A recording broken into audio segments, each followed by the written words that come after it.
Hello everyone. So in the last module, we learnt about the structure of tooth, how the digestion starts in the mouth, the two parts, alimentary canal, digestive parts.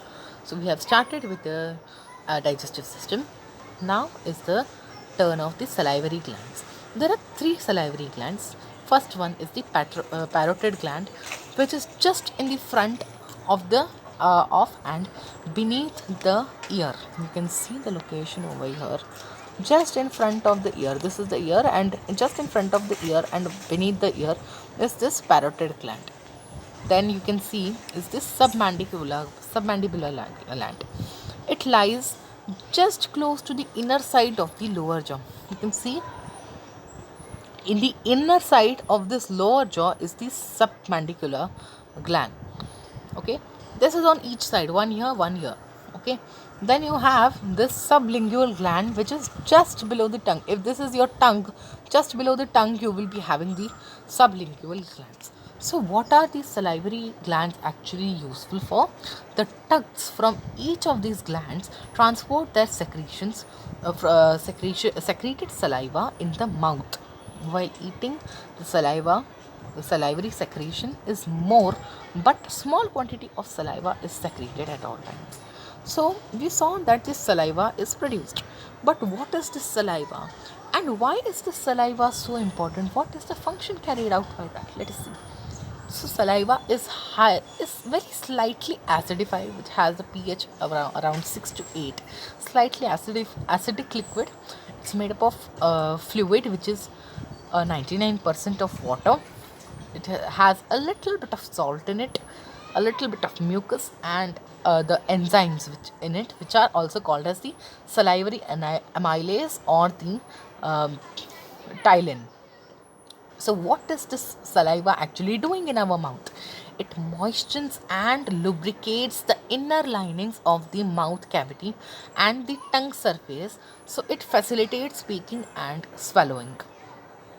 So when you just see, you eat your food, the saliva, you mix the food with that saliva, so it becomes a little bit of wet, and it gets lubricated, or your mouth also gets lubricated, and so the food can easily slip into the throat. In that way it is helpful. Then another function is that it acts as a solvent to dissolve food particles and stimulates taste buds of the tongue. If your tongue is dry, try eating something, you will not feel the taste much. That is because you don't have saliva in your mouth at that time. The saliva is responsible for the taste the your taste buds, are do not actually work when you don't have saliva. When saliva is there, they activate your taste buds. Then many a times when you eat foods now, the food dissolves in the saliva, so that's again helpful. It helps the food particles to stick together and form the bolus, so as to swallow it in a mass. Okay, now you can't just, if you eat your food grain by grain, is when you will complete that food. It will not also help you.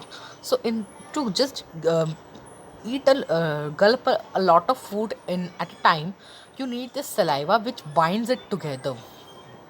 Next is to digest starch, as it contains enzyme ptyalin to convert starch to maltose. So this saliva which is there has the enzyme ptyalin or the salivary amylase.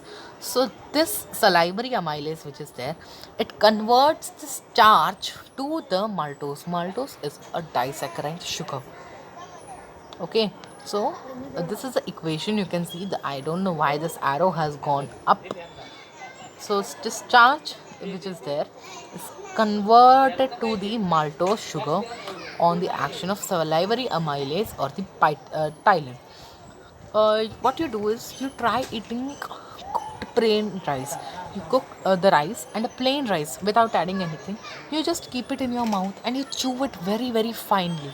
After some time, it will taste like it will taste sweet. Why is that so? Because rice has a lot of starch in it, and this starch which is there converted to maltose, a disaccharide sugar, which is sweet in taste. on the action of saliva.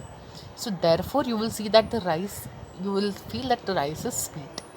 Next is that it cleans the mouth and tends to destroy the germs to prevent the tooth decay. As the saliva is little acidic, it kills the germs and it also keeps the mouth clean enough. Then the dryness in mouth is not there because the saliva is present. And many a times if you're very thirsty, you drink the saliva itself. So your thirst is also sometimes balanced. So that's what all about the saliva. In the next module, we will actually start with the journey of the food. So thank you.